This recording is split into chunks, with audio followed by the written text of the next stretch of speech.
నమస్తే, welcome to our channel. ఇప్పుడు తెలంగాణలో ఎక్కడ చూసినా కల్వకుంట్ల కవిత కవిత కవిత అని చెప్పి పేరైతే మారు మోగిపోతోంది. ఆమె గంట క్రితం ప్రెస్ మీట్ పెట్టి మళ్ళీ యథావిధిగా హరీష్ రావు గారి మీద, సంతోష్ రావు గారి మీద, వాళ్ళ అన్నగారి మీద అయితే ఏం మాట్లాడలేదు. కానీ వాళ్ళిద్దరు వల్లనే బీఆర్ఎస్ పార్టీ భ్రష్టు పట్టిపోయిందని, అదేవిధంగా వాళ్ళ నాన్నగారికి అవినీతి మరకలు అంటించేటువంటి ప్రయత్నం చేస్తూ ఉండారని చెప్పి ఈమె కేసీఆర్ గారి భుజం మీద గన్ను పెట్టి వాళ్ళిద్దరిని కాల్చాలని చూస్తూ ఉంది. కానీ ఇక్కడ అల్టిమేట్గా జరిగింది ఏమంటే, ఇప్పుడు జనాలు ఏమనుకుంటున్నారు, బీఆర్ఎస్ ప్రభుత్వంలో లిక్కర్ కుంభకోణం జరిగింది, ఈమె లిక్కర్ కుంభకోణానికి పాల్పడింది అని బీఆర్ఎస్ వాళ్ళు కార్యకర్తలు అంటూ ఉన్నారు. అదేవిధంగా ఈమె ఏమంటా ఉంది, సొంత కూతురే వచ్చి ఏం చెప్తా ఉంది, కాళేశ్వరంలో అవకతవకలు జరిగిందని ఈమె చెప్తా ఉంది. సో జనాలకి ఏం అర్థమైందంటే, బీఆర్ఎస్ ప్రభుత్వంలో లిక్కర్ కుంభకోణము జరిగింది, అదేవిధంగా కాళేశ్వరంలో కుంభకోణం కూడా జరిగింది అని చెప్పి ఇప్పుడు ఫుల్ క్లారిటీ వచ్చింది. వాస్తవంగా తెలంగాణ ప్రజలు రాజకీయ చైతన్యం ఉన్నవాళ్ళు, వాళ్లకు ఇప్పుడు కాదు అర్థమైంది, ఎన్నికల్లోనే అర్థమైంది కాబట్టే బీఆర్ఎస్ పార్టీని చిత్తుగా ఓడించారు. లిక్కర్ కుంభకోణానికి కారకురాలైనటువంటి కవిత అని చెప్పి తెలంగాణ ప్రజలు నమ్మారు కాబట్టే బీఆర్ఎస్ పార్టీకి ఓట్లు వేయలేదు. అదేవిధంగా ఈమె ఖాతాలో బీఆర్ఎస్ ఒకటే కాదు, బీజేపీ కూడా బలైపోయింది. ఎందుకంటే లిక్కర్ కుంభకోణంలో అభియోగాలు ఎదుర్కొంటున్నటువంటి కల్వకుంట్ల కవిత గారిని ఎందుకు అరెస్ట్ చేయలేదు బీజేపీ వాళ్ళు?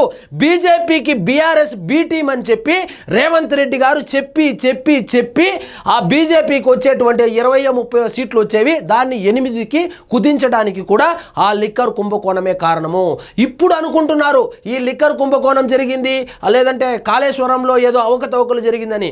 కానీ గత ఎన్నికల్లోనే 2023లో జరిగినటువంటి ఎన్నికల్లోనే ప్రజలకు, తెలంగాణ ప్రజలకు స్పష్టంగా తెలుసును కాబట్టే అటువంటి తీర్పిచ్చారు. సో ఇప్పుడు ఈమె పార్టీ పెట్టబోతుందా, లేకపోతే ఎందుకు ఈమె ఎదురు తిరగవలసి వచ్చింది? ఈమె షర్మిల ఒకటే.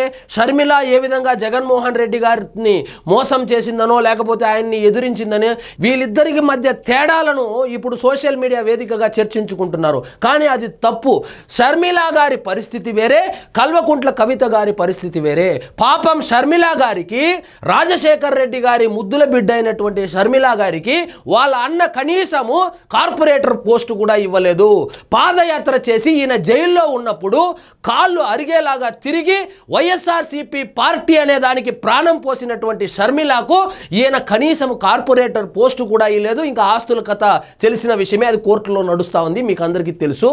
సో ఆమెకు కడుపు మండి పార్టీ పెట్టుకునిందంటే అర్థము, పర్థము, పరమార్థము ఉంటుంది. అది కూడా ఆమె వాళ్ళ అన్నకు నొప్పి కలగకుండా వచ్చి పక్క రాష్ట్రంలో పెట్టుకునింది. కానీ కల్వకుంట్ల కవిత గారి పరిస్థితి అలా కాదు. వాళ్ళ నాన్న ఆమెకి ఏమీ చేయలేదు. ఒకసారి ఎంపీగా గెలిపించుకున్నాడు, మరొకసారి ఎంపీగా టికెట్ ఇస్తే ఓడిపోయింది. ఓడిపోయి ఇంట్లో ఉంది కదా అని చెప్పి ఎమ్మెల్సీ పోస్టు కూడా ఇచ్చాడు. ఇన్ని ఇచ్చినా కూడా తిరుగుబాటు చేస్తా ఉందంటే దయచేసి షర్మిల గారితో ఈమెను పోల్చకండి. ఈమె అజెండా వేరే, ఈమె జెండా వేరే. పాపం షర్మిల గారి జెండా వేరే, అజెండా వేరే. ఇప్పుడు అసలు విషయానికి వద్దాం. కల్వకుంట్ల కవిత గారు ఎందుకు ఎదురు తిరిగారు, ఎందుకు బీఆర్ఎస్ పార్టీ నుంచి బయటకు రావాలని చెప్పి వాళ్ళ చేతనే బయట వచ్చేలాగా చేయించుకున్నారంటే ఈమెకి ఎప్పటి నుంచో ఐడియా ఉంది. ఎప్పుడైతే అరెస్ట్ అయ్యి బయటకు వచ్చారో, బయటకు వచ్చిన తర్వాత వాళ్ళు 25 సంవత్సరాలు పార్టీ కార్యక్రమం ఏదో చేస్తే అందులో ఈమెకు సముచిత స్థానం ఇవ్వలేదని, ఎక్కడ చూసినా కేటీఆర్ కేటీఆర్ కేటీఆర్ అని చెప్పి భజన చేస్తున్నారని, ఈమెకు సముచిత స్థానం లేదని అప్పుడే డాడీ డాడీ డాడీ అని ఒక లెటర్ కూడా రాయడం జరిగింది. దాని తదనంతర పరిస్థితులు చూస్తే పార్టీకి వ్యతిరేకమైనటువంటి స్టాండ్ తీసుకోవడం, అదే బీసీ అంటుంది, కాసేపు వచ్చి బీసీ ఉద్యమం అంటుంది. అదేవిధంగా ఈమె ఆ కేసీఆర్ గారు చుట్టూ దెయ్యాలు చేరాయని, ఈ దెయ్యాలన్నీ ఆ కేసీఆర్ గారిని మిస్గైడ్ చేస్తూ ఉందని చెప్పి ఈమె అయితే ఆరోపణలు కూడా చేయడం జరిగింది. ఈమెకు తెలియవలసినటువంటి విషయం ఏంటంటే, ఇప్పుడున్నటువంటి రాజకీయ నాయకుల్లో అతి కొద్ది మంది చాణక్యులు అని చెప్పబడతారు. అందులో కేసీఆర్ గారు ఒకరు. అలాంటి చాణక్యుణ్ణి ఆ దెయ్యాలు మోసం చేశాయంటే నమ్మడానికి తెలంగాణ ప్రజలేమి అంత అమాయకులు కారు. సో లిక్కర్ కుంభకోణానికి సంబంధించినటువంటి విషయం కావచ్చు, కాళేశ్వరం అనే ప్రాజెక్టు కేసీఆర్ గారికి తెలియకుండానే టెండర్లు పిలిచేశారు, కట్టేశారని చెప్పి ఈమె చెబుతా ఉండడము నిజంగా హాస్యాస్పదంగా ఉంది. హరీష్ రావు గారు ధైర్యం చేసి కేసీఆర్ గారిని కాదని కేటీఆర్ గారిని ఓడించడానికి డబ్బులు ఇచ్చాడని, అదేవిధంగా ఈటెల రాజేందర్ని గెలవడానికి సహకరించాడని చెప్పి ఏవేవో ఆరోపణలు కూడా చేయడం జరిగింది. ముఖ్యంగా ప్రాంతీయ పార్టీలు నడుపుతున్నటువంటి అధ్యక్షులు ఎవరైతే ఉన్నారో వాళ్ళ ఇంట్లో ఉన్నటువంటి మహిళలు, ముఖ్యంగా కూతుర్లు గుర్తుపెట్టుకోవాల్సింది, ప్రాంతీయ పార్టీల్లో ఈ రాజకీయ వారసత్వము మగ సంతానానికే వస్తుంది. ఉదాహరణకు మీరు సమాజ్వాదీ పార్టీ తీసుకోండి, అదేవిధంగా ఆర్జేడీ తీసుకోండి, పక్కన ఉన్నటువంటి డిఎంకే తీసుకోండి, ఏది తీసుకున్నా కూడా మగ సంతానానికే వాళ్ళు రాజకీయ వారసత్వం ఇస్తారు. మన సమాజం అలా ఏడ్చింది, యాక్సెప్టెన్స్ కూడా అలాగే ఉంది.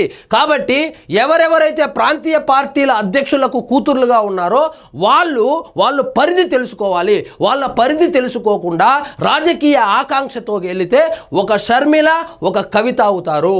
ఇప్పుడు కవిత గారి విషయానికి వస్తే ఈమె అనుకుంటా ఉండేది ఏంటంటే హరీష్ రావు గారిని బద్నాం చేసి లేదా సంతోష్ రావు గారిని బద్నాం చేసి ఈమె రాజకీయ లబ్ధి పొందుదామని అనుకుంటా ఉంది.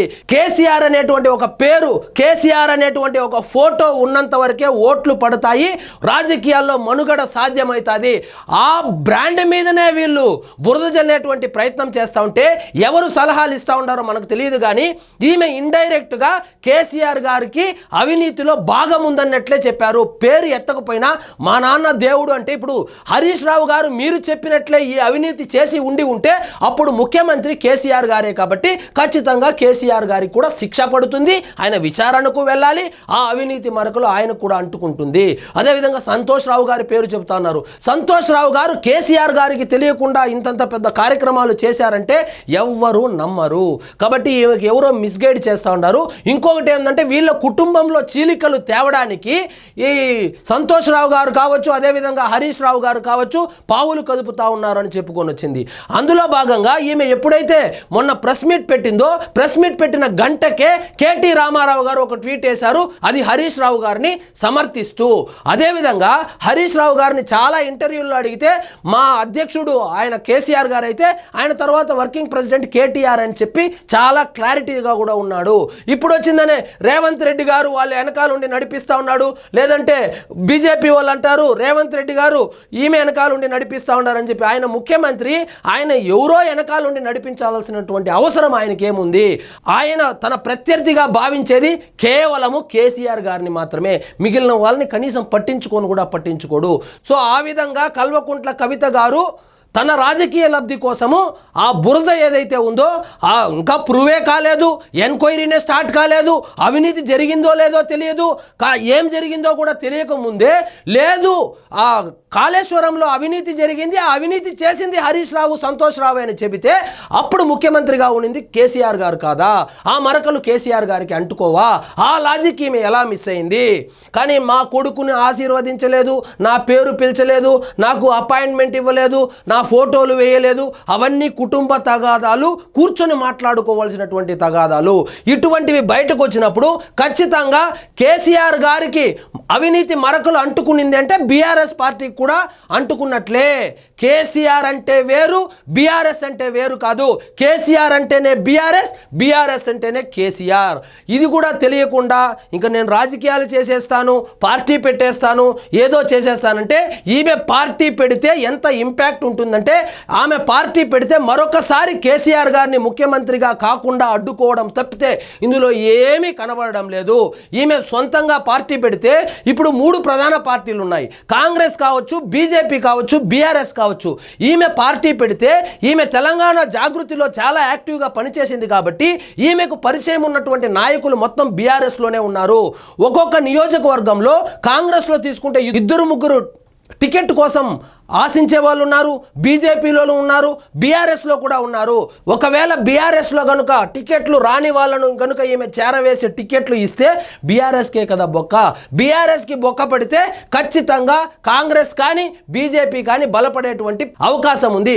ఒకవేళ హంగ్ వస్తుంది అనుకుంటే బీజేపీ వాళ్ళ సపోర్ట్తో బీఆర్ఎస్ కనుక అధికారంలోకి రావాలనుకుంటే ముఖ్యమంత్రి పదవి ఏమి బీజేపీ వాళ్ళు కేసీఆర్ గారికి ఇవ్వరు, ఎందుకంటే అది నేషనల్ పార్టీ కాబట్టి. సో ఫైనల్ నేనేం చెప్తానంటే వీళ్ళు రాజకీయాలు చేయడం వల్ల వీళ్లకు వ్యక్తిగతంగా ఎంత లాభం జరిగిందో నాకు తెలియదు. కానీ ఇక్కడ కల్వకుంట్ల కవిత గారు లిక్కర్ స్కామ్ లో ఇరుక్కున్నారు అని చెప్పి జనాలు నమ్మడం వల్ల బీఆర్ఎస్ కాకుండా కాంగ్రెస్ కు ఓట్లేశారు.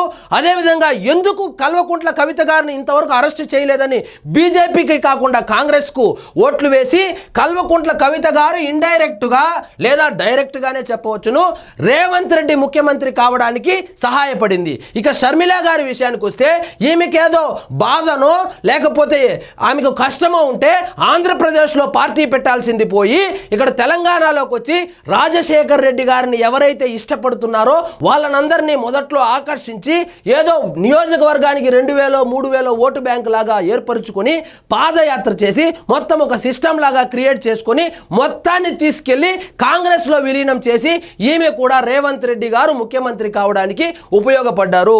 సో వీళ్ళిద్దరి కుటుంబ కథా చిత్రాలు, రాజకీయ కుటుంబ కథా చిత్రాల యొక్క సారాంశం ఏంటంటే వీళ్ళిద్దరూ ఉపయోగపడింది వాళ్ళ కోసమో లేకపోతే వాళ్ళ తండ్రి కోసమో కానే కాదు, రేవంత్ రెడ్డి గారు ముఖ్యమంత్రి కావడానికి ఇద్దరు సాయశక్తుల వాళ్ళ సహకారాన్ని అయితే అందించారు. కానీ ఇక్కడ ఒక విషయం గుర్తుపెట్టుకోవాలి, షర్మిల గారు ఎప్పుడూ కానీ వాళ్ళ తండ్రి గారి మీద మచ్చపడేటట్లు మాట్లాడడం కానీ ఆ విధంగా ప్రవర్తించడం కానీ చేయలేదు. కానీ కవిత గారు మాత్రము ఆమె మాట్లాడే విధానం కానీ ఆమె ప్రెస్ మీట్లు కనుక గమనిస్తే ఆమె వాళ్ళ నాన్నగారిని దేవుడు దేవుడు దేవుడు అంటూనే అవినీతి మరకలు కేసీఆర్ గారి చేతికి కూడా అంటుకునేలాగానే ఆమె అయితే ప్రవర్తిస్తూ ఉంది. కాబట్టి కేసీఆర్ గారి మీద కేసీఆర్ గారు అనే బ్రాండు మంచిగా ఉన్నన్ని రోజులు వీళ్ళు మంచిగా ఉంటారు. ఎప్పుడైతే ఆ బ్రాండ్ మీద ఇలాంటి మరకలు పడితే ఈమెకి నష్టము, పార్టీకి నష్టము, హరీష్ రావుకు నష్టము, ఈమె చెప్తా ఉంటే సంతోష్ రావుకి నష్టము, కేటీఆర్కి నష్టము. కాబట్టి దయచేసి ఈ రాజకీయ విశ్లేషకులు ఎవరైతే ఉన్నారో, రాజకీయ పార్టీలకు సంబంధించి ఈ 2 పార్టీలకు సంబంధించి కార్యకర్తలు ఎవరైతే ఉన్నారో వీళ్ళిద్దరిని దయచేసి పోల్చవద్దు. ఈమె కష్టము వేరు, ఈమె నష్టము వేరు, ఈమె ఆశ వేరు, అదేవిధంగా ఈమె కష్టము వేరు, ఈమె నష్టము వేరు, ఈమె ఆశ వేరు. Both are not same. ఎప్పుడు రాజకీయాల్లో 2+2 4 అవ్వదు.